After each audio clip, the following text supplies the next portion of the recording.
So the next topic is the proper follow-up evaluation of a horse that's injured as it's returning through the increased stages of exercise and returning back to full athletic fitness. And it's important for during that stage of the rehab process to have really regular monthly evaluations so that we can really understand how that horse is making progress, not just with the acute injury, the current injury, but also to get a real handle on the underlying root causes that might exist for that particular horse that could have led to the injury in the first place.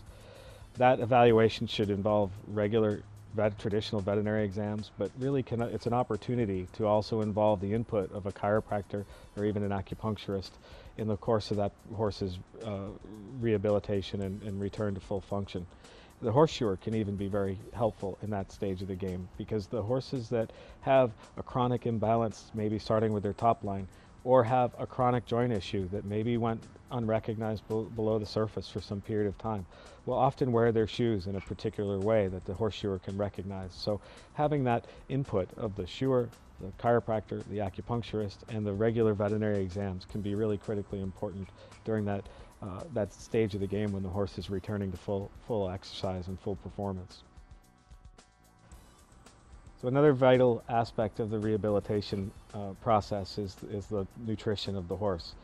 These horses that are injured and have on a controlled prescribed exercise program don't need a high concentrate diet.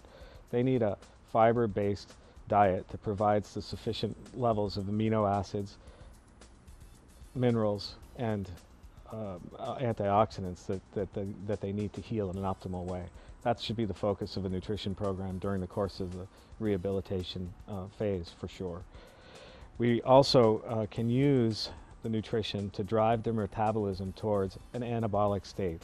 And that's an important aspect of some of the newer approaches to nutrition programs that we can take advantage of. And that's an important concept in a healing horse. So when we're trying to use nutrition to drive metabolism towards an anabolic state, an example might be the use of branched chain amino acids. To front load the branched chain amino acids in the diet can help drive metabolism towards building more protein, which ends up as muscle.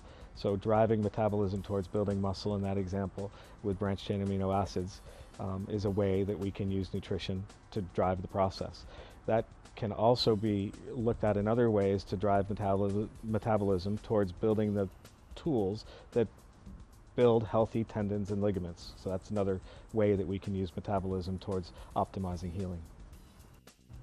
So we've talked about a number of elements of what I would perceive to be a successful rehab program, but I would really want to leave you with the message that there's two important aspects of regular horse care that fit with our rehab program that are critical to preventing the scenario where a horse needs to be in a rehab program, and that is good nutrition and good fitness.